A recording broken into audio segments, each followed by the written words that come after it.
안녕하세요. 오늘의 주제는 생활 속 무개념 잡기입니다.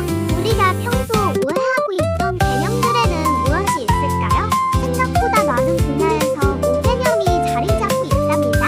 그 오해들을 함께 바로잡아 보아요. 이번에 알아볼 주제는 약 효과가 없는 것은 약의 내성이 생긴 것이다입니다.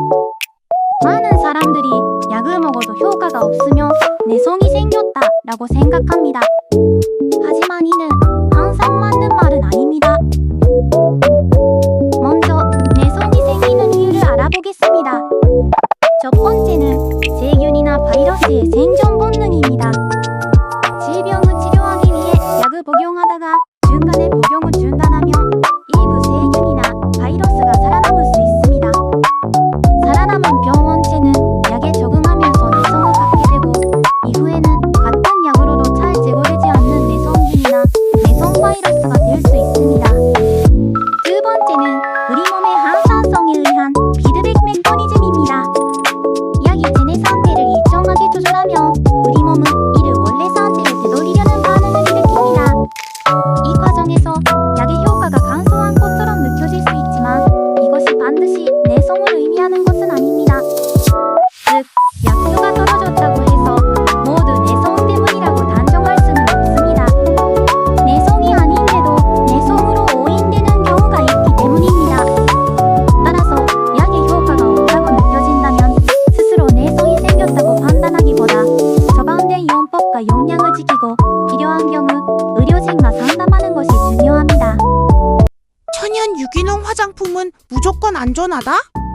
최근 화장에 접하는 연령대가 어려지면서 화장품에 대한 잘못된 정보들이 알려지고 있습니다. 천연 성분이라도 피부 자극이나 알레르기를 유발할 수 있으며 레몬, 오렌지 같은 일상 속에서 사용되는 과일들 또한 햇빛과 만났을 때 피부 자극을 일으키며 광독성이라는 현상을 발생시킬 수 있다는 사실이 밝혀지면서 사람들마다 반응이 다를 수 있음을 확인할 수 있었습니다. 유기농 화장품에도 제품의 안전성과 보존을 위해 일부 합성 원료가 사용될 수 있으며 SNS와 광고를 통해 과장된 성분 정보가 소비자들에게 잘못 전달될 가능성이 있어 정보를 수용할 때 경각심을 가질 필요가 있습니다.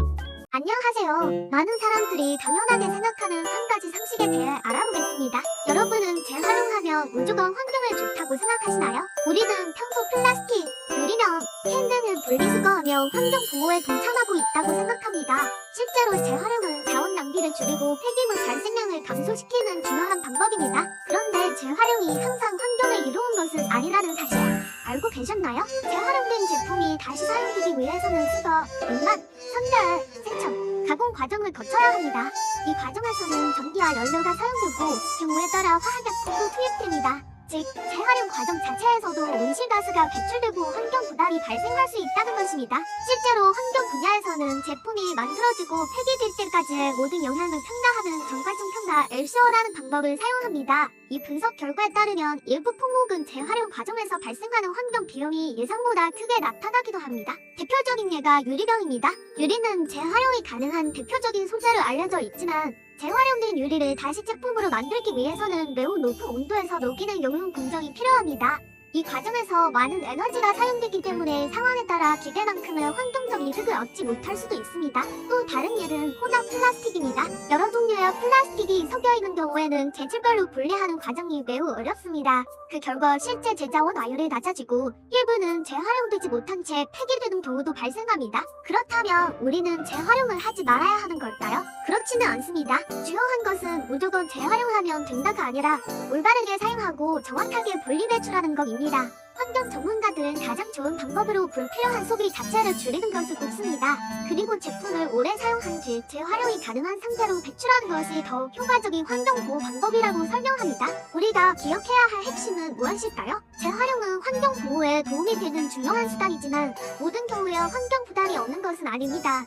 따라서 재활용만으로 환경 문제가 해결된다고 생각하기보다 소비를 줄이고 올바르게 분리배출하는 습관을 함께 실천하는 것이 더욱 중요합니다. 지금까지 재활용하면 무조건 환경에 좋다에 대해 알아봤습니다. 이번 주제는 줄이 짧은 계산대가 무조건 더 빠를까? 입니다.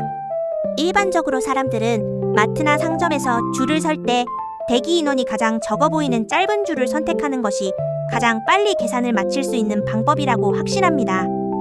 직관적으로 사람이 적을수록 내 차례가 빨리 올 것이라고 생각하기 때문이지요. 아무리 내 앞에 대기자가 한두 명뿐이라도 그 사람의 결제 과정에서 예상치 못한 변수가 생기면 어떻게 될까요?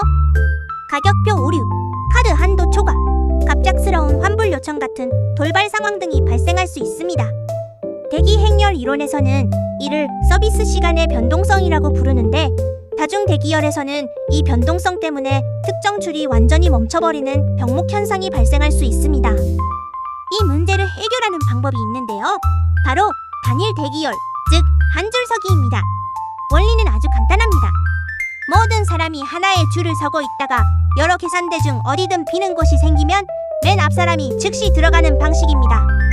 이렇게 하면 설령 한 계산대에서 결제 오류가 발생해 정체가 생기더라도 대기 중인 다음 사람들은 다른 빈 계산대로 계속 빠져나갈 수 있습니다.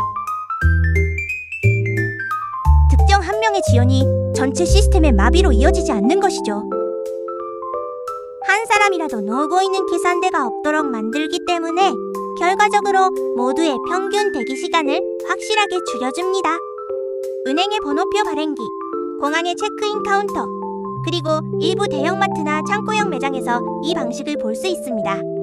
앞으로는 무작정 사람 수가 적은 줄만 볼 게 아니라 카트에 담긴 물건 양이나 결제 수단, 현금보다 카드가 빠른 경우가 많죠?까지 함께 살펴보는 게 더 현명한 선택이라고 할 수 있겠습니다.